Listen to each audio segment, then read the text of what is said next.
چاودێرانی سیاسی لە شاری کەرکووک ڕای دەگەیەنن دوای تێپەڕبوونی زیاتر لە 14 ساڵ بەسەر پرۆسی ئازادی عێراقدا لایەنێکە حکوومەتی عێراق فەرامۆشی کردووە ئەنجامدانی سەرژمێری گشتیە لە وڵاتدا.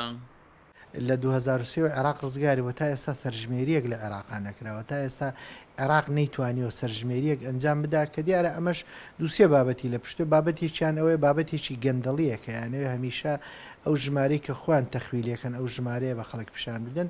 بابەتێکی ئەوەیە کە ئەم عێراقا ئێستا بووە بە عێراقی مەسەبی لەسەر چەند پارچەیەک دابش بۆ کورد لەلایەک و حکوومەتی شیعە لەلایەک و حکوومەتی سونە لەلایەک و کۆمەڵی میلیشیات دروست بووە. ئەم میلیشایەتانە ناتوانن وڵات بەرنەڕێەوە بۆیە تا ئێستا نەتوانراوە تەنانەت تعدادێکی سوکانیش بۆ عێراق بکرێ بۆ کوردستانیش بکرێ لە هەمان کاتە. لە دوای 2023 بەهۆی کۆمەڵە ململانەی زۆر ناڕەوا لە نێوان ئەو دەسەڵاتی حکوومەتی هەرێم و دەسەڵاتی حکوومەتی مەرکەزی هەڵبەتە زۆربەی هۆکارەکان نەگەڕێتەوە بۆ سیاسی، بەڵام ئەوەی سەیرە لێرە تۆ چەندین حکوومەتیان بەڕێ کرد چ لە بەغدا بە تایبەت بەناوەش چەندین جار وەزارەتیاندا ناوە بە ناوی پلاندانان و نازان پلانەکانیان چی هۆکارێکە لەسەر چی بنەمایە ئەرک و مافی ئەو هەموو وەزارەتان دەستنیشان کراوە کە تۆ لە کاتێکا سەرژمێری نەکردبێ. هەڵبەتە سەرژمێر ئەتوانی بڵێ هەر خۆی لە خۆیدا ئێستا ئەو دانانی ئەندامانی پەرلەمان دانانی میکانزمەکانیان هەمووی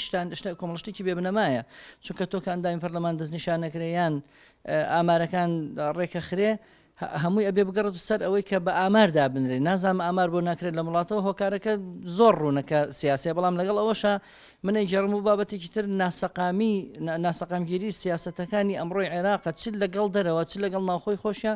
ئەندامێکی ئەنجومەنی نوێنەرانی عێراقی شای دەگەیەنێت دەستێوەردانی هەرێمایەتی و نێودەوڵەتی بەشێکە لە هۆکاری دواکەوتنی ئەنجامدانی سەرژمێری گشتی لە عێراق. حکوومەتی عێراقی توانای ئەوەی هەیە سەرژمێری یان ئامار بکە لە عێراقایە. دوو هۆکار هەیە، ئەمە بە ڕەئی شخصی خۆمە. یەکەم هۆکاری تەدەخولاتی وڵاتانی ئەقلیمیە کە منعی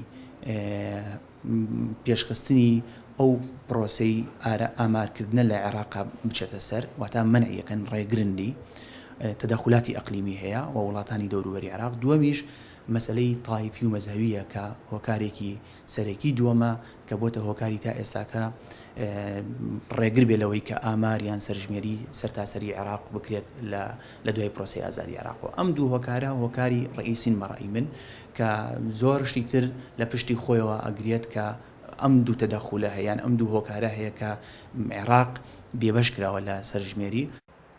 ئەنجامدانی سەرژمێری گشتی لە عێراق دەکرا سوودی باشی بۆ ناوچە جێناکۆکەکان هەبووایە، بەڵام پێدەچێن پرسە شتێکەڵ بە پرسە سیاسەکان کرابێت و وڵات بێ سەرژمێریکی ورد هێڵدرا بێتەوە. عومەر غەریب، کورسات نیوز، کەرکووک.